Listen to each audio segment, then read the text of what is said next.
With proper arrangements ये nominations receive करेंगे। Police को भी इंस्ट्रक्शंस दी गई हैं कि ये सारे जो नॉमिनेशन के जो ऑफिसेज हैं वहाँ पे प्रॉपर सिक्योरिटी का अरेंजमेंट किया जाए। हमने इस बार जो एक्सपेंडिचर सीलिंग है, आपको याद होगा कि जनवरी 22 में गवर्नमेंट ऑफ इंडिया की तरफ से जो एक्सपेंडिचर सीलिंग है for assembly and parliamentary constituencies, उसकी सीलिंग को बढ़ाया गया था। जैसे फॉर एग्जांपल दिल्ली में 28 लाख से 40 लाख किया गया था। उसी तरीके से जो हमारी एक्सपेंडिचर की सीलिंग वार्ड्स के लिए पहले हमने निर्धारित की थी 5.75 लाख, उसको एनहांस करके इस बार 8 लाख किया गया है, which is a proportional increase to the increase that was done for assembly and parliamentary constituencies. Nomination के लिए डिटेल्ड गाइडलाइंस इशू की गई हैं, जिसमें कि जो सुप्रीम कोर्ट की तरफ से मैंडेटेड इंफॉर्मेशन सीकिंग है in the form of affidavits, जिसमें कि criminal antecedents, assets, liabilities, educational qualifications, वो सारी प्रोसेस हमारे रिटर्निंग ऑफिसर्स द्वारा पूरी करवाई जाएगी।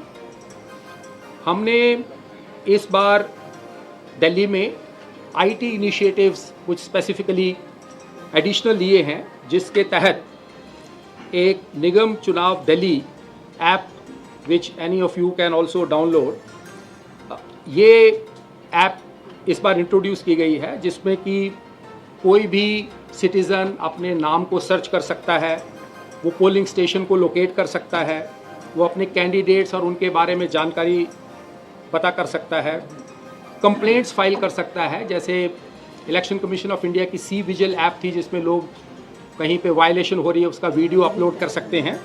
सिमिलर प्रोविज़न हमने यहाँ पे इसमें इंश्योर किया है निगम चुनाव दिल्ली ऐप में।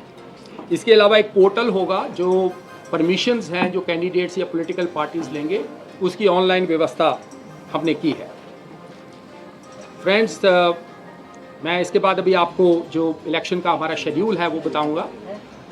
उससे पहले मैं ये बताना चाहूँगा कि हम सभी स्टेप्स लेंगे ये इंश्योर करने के लिए कि elections free, fair, peaceful and free from any incident हो, एंड आप सभी के सहयोग की उसमें हमें अपेक्षा है। And I am sure together all of us will ensure that ये जो इलेक्शंस हैं जो थोड़े डिलेड हैं, ideally speaking, as a state election commissioner, I would want that elections must be held before the expiry of the term of the body.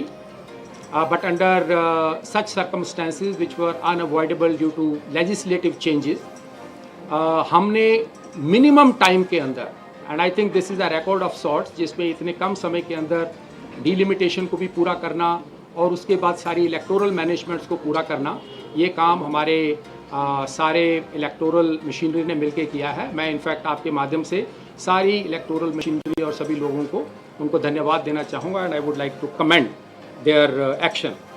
So friends, for the schedule, as I said, from today the model code of conduct will come into force with immediate effect. The issue of notification which calls upon the wards to elect councillors and which also commences the nomination filing will be on Monday, 7th November. The last date for filing the nominations is 14th of November, which is also a Monday. Scrutiny of nominations will be on 16th of November, which is Wednesday. The last date for withdrawal of candidatures is 19th of November, that is Saturday. The date of poll, if necessary, as is always mentioned, is 4th of December, which is Sunday. And the counting of votes will be done on 7th of December, which will be Wednesday.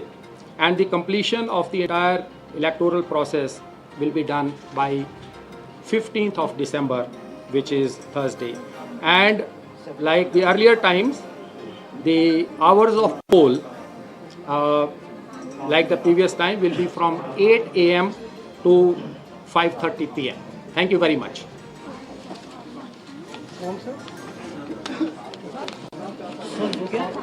Yes.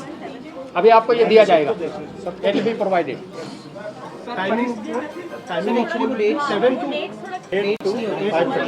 Dates के लिए दोबारा से बता दें। Okay, अभी बता, फिर से एक बार पूरा रिपीट कर दें प्लीज सर। ओके सर इस बार हिंदी में। ओके। इशू ऑफ नोटिफिकेशन जो होगी वो 7 नवंबर, लास्ट डेट फाइलिंग नॉमिनेशंस की 14 को होगी, स्क्रूटनी ऑफ नॉमिनेशन 16 को होगी, लास्ट डेट ऑफ विड्रॉल जो है वो 19 नवंबर है, डेट ऑफ पोल 4 दिसंबर होगी, काउंटिंग ऑफ वोट्स 7 दिसंबर को होंगे, completion of the entire process will be 15th of December. Timing sir, full time हाँ, जो पोल टाइम है वो 8 AM to 5:30 PM like it was yes in 2017। Sir परिसीमन को लेकर मामला कोर्ट में भी गया है। सॉरी कोर्ट इस बीच में डेट का अनाउंसमेंट हो रहा है।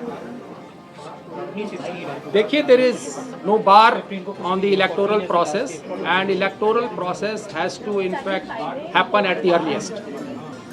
Yes Sir, is it necessary to for the state election commission कि वो constitutional obligation की एक fair election हो उसको पूरा करे या फिर fasten करना है process, ये priority होनी चाहिए? देखो, both have to be done and as I always say that conduct of free and fair elections is of paramount importance. However, if we keep on delaying the elections, then basically there is no democracy. So the period where there is no elected government at any level, whether it is at the parliamentary level or assembly level or third tier level, when there is no और इस बीच pollution को लेकर के जिस तरीके से